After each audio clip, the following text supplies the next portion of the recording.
Enggak lah, ini sesuatu yang juga sama kegiatan yang sudah dilakukan Presiden di berbagai tempat kan sama beliau. Dalam rangka Imlek nih bajunya nih. Iya dong. Dalam rangka Imlek. Imlek udah dekat.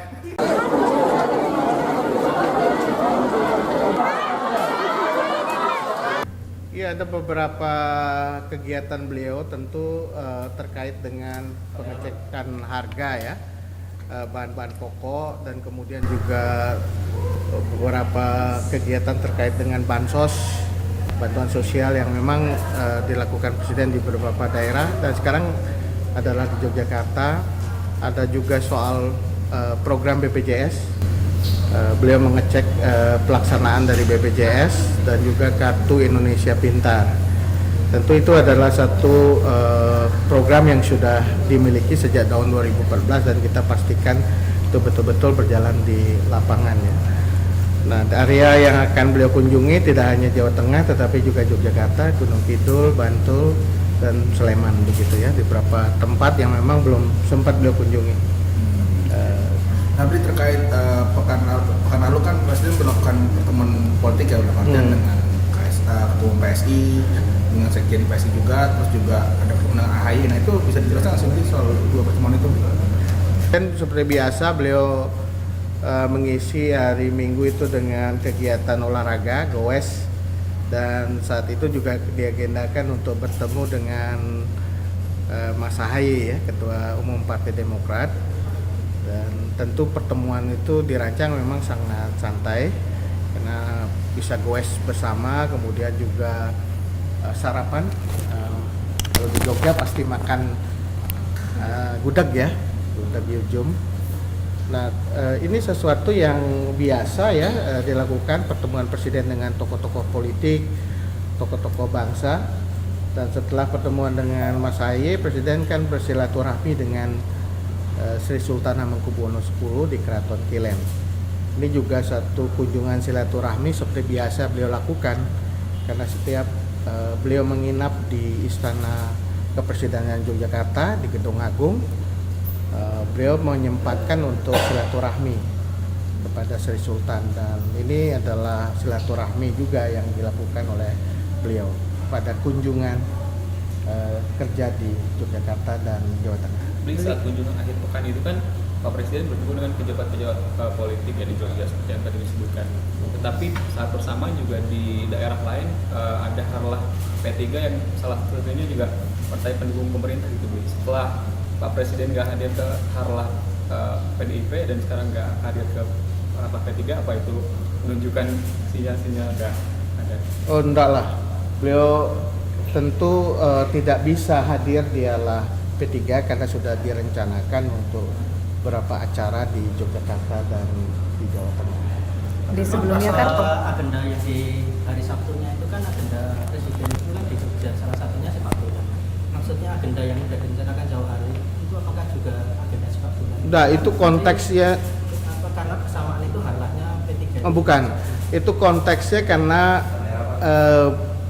besoknya hari Minggu kan ada pertandingan tim Indonesia dengan Australia ya, jadi untuk memberikan support juga dan juga mendekatkan dunia olahraga sepak bola pada anak-anak muda, terutama generasi muda sekarang ini kan proses untuk memperkuat talenta-talenta di bidang olahraga sepak bola itu harus kita galakkan, terutama di kampung-kampung di tingkat daerah itu harus juga berlangsung.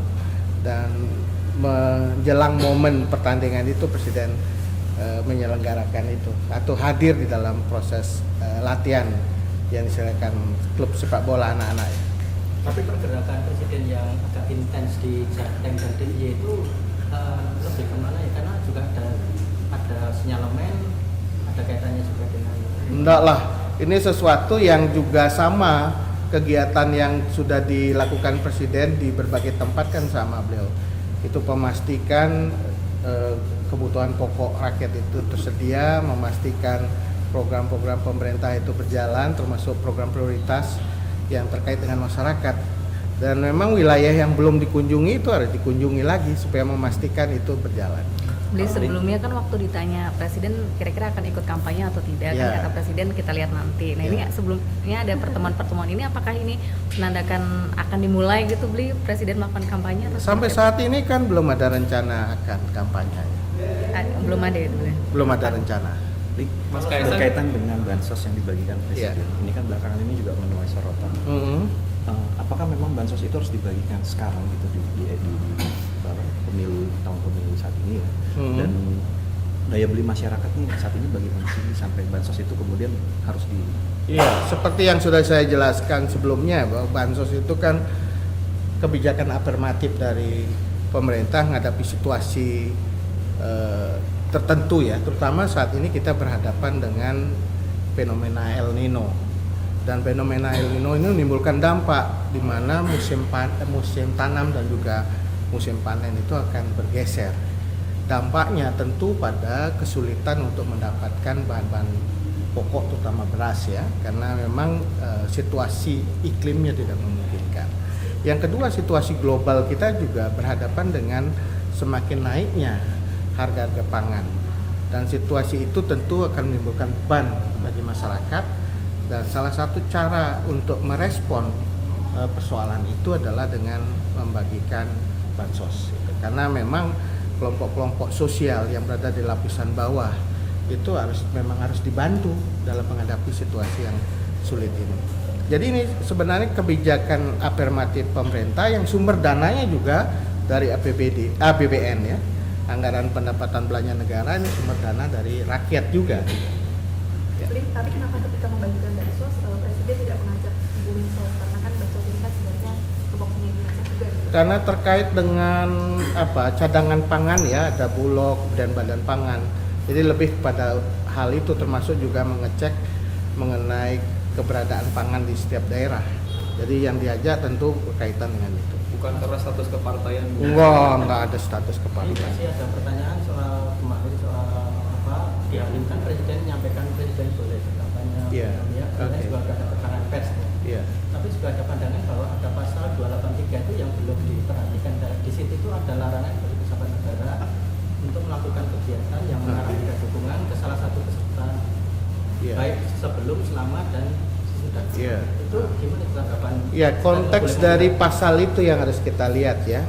Jadi dalam menjalankan kebijakan, membuat keputusan, bahkan itu terkait juga dengan pelayanan publik, itu tidak boleh berpihak. Jadi kaitan dengan pengambilan keputusan. Bukan dalam kaitannya dengan Ya, kampanye. karena dalam konstruksi yang lebih luas, lebih umum, bahwa pejabat negara itu kan juga ada berasal dari partai politik atau pejabat negara yang kemudian terlibat di dalam proses kampanye karena mereka tergabung dalam tim kampanye misalnya.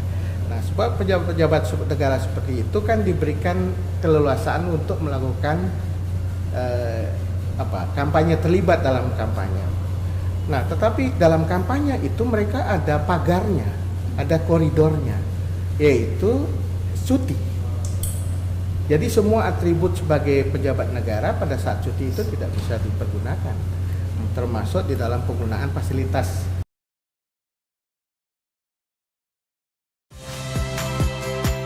Saya Niluh Puspa. Saksikan program-program Kompas TV melalui siaran digital, pay TV, dan media streaming lainnya. Kompas TV, independen, terpercaya.